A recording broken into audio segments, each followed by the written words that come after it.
প্রাচীন ইতিহাসে আমরা বহু রাজাদের নাম পাই যারা বীরত্বের সাথে নিজেদের রাজ্য সামলেছে। সে যুগে ওই বীরত্বের তালিকায় মহিলারাও কিন্তু ছিলেন। যেমন ছিলেন ঝাঁসির রানী লক্ষ্মীবাঈ, তেমনি সে যুগে ছিলেন রানী দুর্গাবতী। কিন্তু মহিলাদেরকে সেইভাবে ইতিহাসের পাতায় তুলে ধরা হয়নি। রানী দুর্গাবতী জন্মেছিলেন 5ই অক্টোবর 1524 সালে। রানী দুর্গাবতীর নাম রাখার পিছনেও রয়েছে এক গল্প।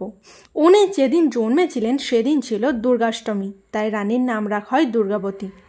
দুর্গাবতী ছিলেন চান্ডেল রাজ্যের রাজকুমারী। ওনার বাবা ছিলেন ভীষণই শক্তিশালী একজন রাজা, নাম ছিল তার কিরাত রায়। কিরাত রায় মোহাম্মদ গজমিকে হারিয়েছিলেন আর নির্মাণ করেছিলেন খাজুরাহো মন্দির। বর্তমানে মন্দিরটি ওয়ার্ল্ড হেরিটেজের তকমা পেয়েছে। রানী দুর্গাবতী জন্মেছিলেন মোগলদের রাজত্বকালের আগে।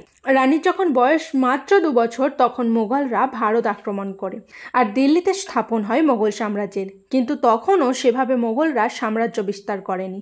রানী দুর্গাবতী খুব ছোটবেলা থেকেই বাবার সাথে শিকারে যেতেন এবং উনি ছিলেন অপরূপ সৌন্দর্যের অধিকারিণী। সাথে উনি যুদ্ধবিদ্যা, তলোয়ার বিদ্যা ও ঘোড়সওয়ারিতে ছিলেন অত্যন্ত পারদর্শী।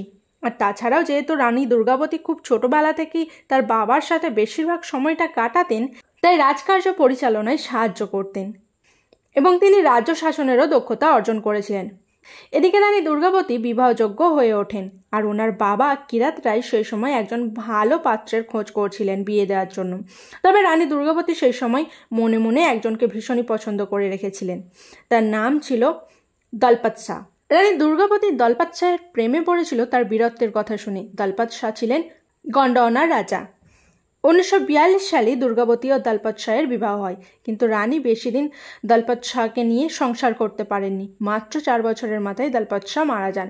সে সময় ওনার একটা ছেলেও ছিল, নাম ছিল তার বীরনারায়ণ। বয়স ছিল মাত্র 3 বছর। এত বাচ্চা বয়সে রাজ্য শাসন করা তার পক্ষে সম্ভব ছিল না। তাই রানী দুর্গাবতী সেই সময় গন্ডাওনার সিংহাসনে বসেন এবং রানী যেহেতু বাবা মায়ের একটি মাত্র সন্তান ছিলেন, তাই তিনি গন্ডাওনা এবং চান্ডেল রাজ্য একসাথে মিলিত করে দেন।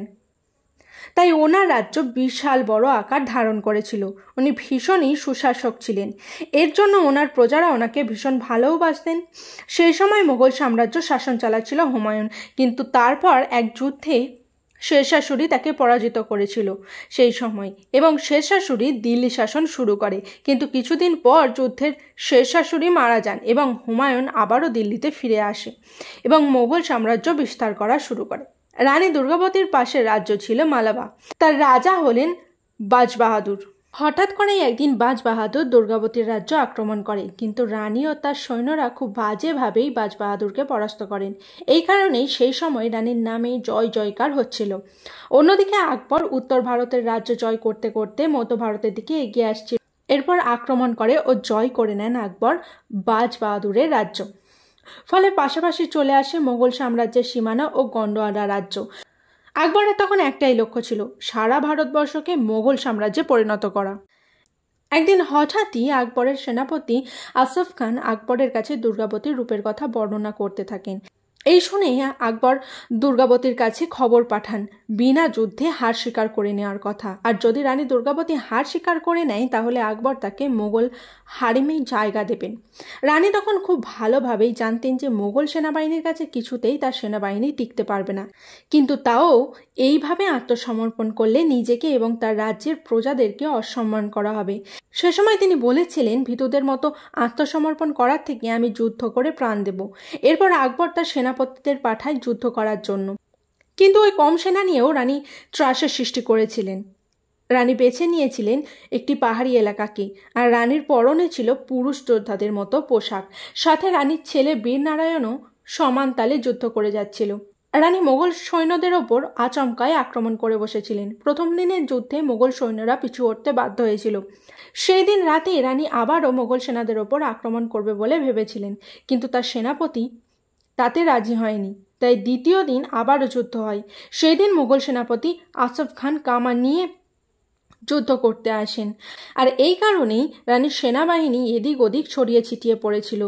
রানীর ছেলে সেই সময় আহত হয়ে যায় আর তাই যুদ্ধক্ষেত্র থেকে বেরিয়ে যায়। এরপর যুদ্ধ করতে করতে একটি সময় তীর এসে লাগে রানীর কানের পাশে এবং দ্বিতীয় তীরটি লাগে রানীর গলায়। এই অবস্থায় রানী তার সেনাপতিকে বলেন তাকে মেরে ফেলতে, কিন্তু রানীর সেনাপতি না করে দেয়, কারণ যতই হোক তিনি রাজ্যের রানী। আসলে রানী চাইছিলেন না কোনো মোগল এসে তার শরীর স্পর্শ করুক, তাই রানী নিজেই একটি ছুরি নিয়ে তার বুকের মধ্যে বসিয়ে দেন, আর এভাবেই রানী মৃত্যুবরণ করেন।